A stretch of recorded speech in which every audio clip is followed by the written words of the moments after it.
Hi all. Today we will tell you about the Battle of Paint Rock, and so we begin. Dawn was barely breaking that morning in March 1846 when a band of Comanche drove a herd of stolen horses across a dry ford to the north bank of the almost drought-ravaged Concho River. Then the Indians turned east to the deeper part of the river, covered with thick bushes. There was still water. Dust-covered, weary warriors looked at the sacred painted rock, Paint Rock, covered with rock paintings, in the glow of the rising sun. These drawings had many purposes, from invoking the mercy of the gods to stories about military exploits. The Comanche, too, intended to mix paint and depict their recent raid on the Tejanos, Texas Mexicans, settlement of San Antonio 200 miles to the south, where they scalped and stole horses. As the Comanches and their thirsty horses approached the coveted water, a volley of guns rang out. Several warriors fell off their horses. The rest jumped away. The Comanches were stunned, taken by surprise. This was an ambush by the Texas Rangers, sworn enemy of the Comanches and Kiowas, Major John Coffee Hays and 40 of his fighters. 5 years ago, the Comanches ambushed him and his company of Rangers at Bandera Pass. Now they have switched roles. The Comanches attacked the San Antonio area a week ago, taking advantage of the fact that all of Texas was distracted by events on the southern border with Mexico. War was brewing in the disputed border area between the Nueces and the Rio Grande. An independent Texas joined the American Union in December 1845, and Mexico regarded this as an act of war. Mexican troops entered the area near Brownsville, south of the Rio Grande. The U.S. Observation Army, commanded by General Zachary Taylor, is encamped on the Gulf Coast at Corpus Christi, preparing to move into the disputed area. Hays was in Corpus Christi to offer Taylor the services of the Texas Rangers as scouts in case of war. When word reached him of a Comanche raid on settlements southwest of San Antonio, the major made a few days' march west to Captain Richard Gillespie's camp on the Medina River. The next morning, Hays set out in pursuit with his company.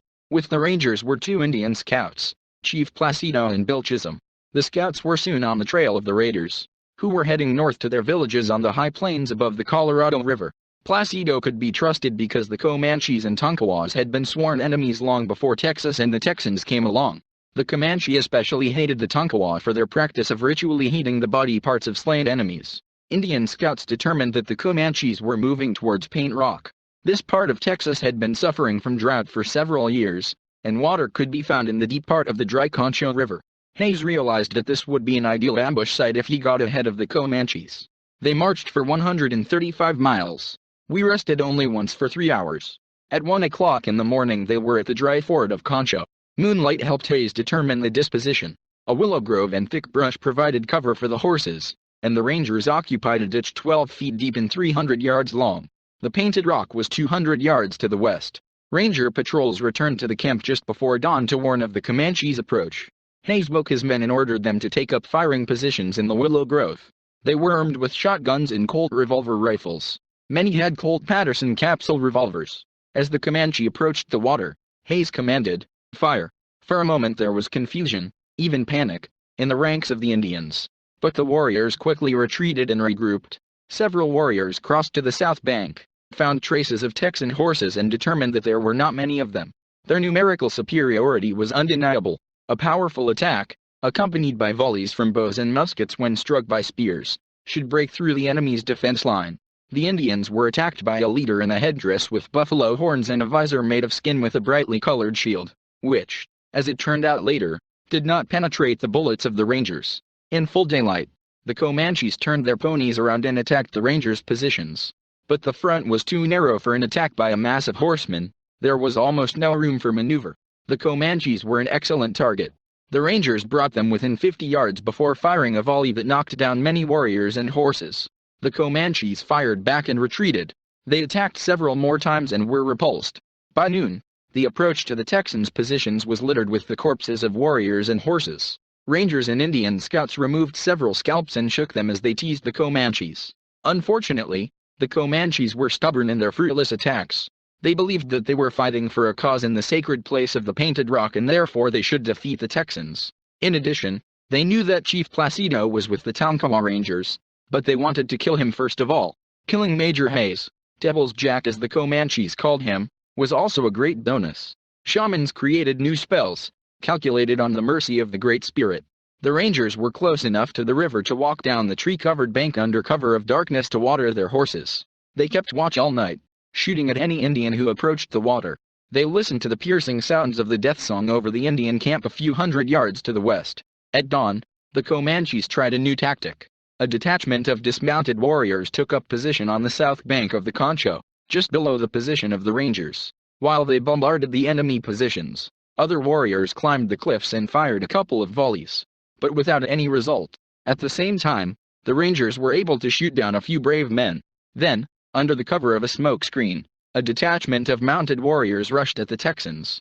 The first 3 attacks were unsuccessful, but the fourth had some success. Several Comanches broke into the Willow Grove, but were outgunned by Patterson Colts. The Comanches retreated. Night has come. This time, Major Hayes and Captain Gillespie stayed on guard to give their weary subordinates some sleep. They understood that everything would be decided in the morning.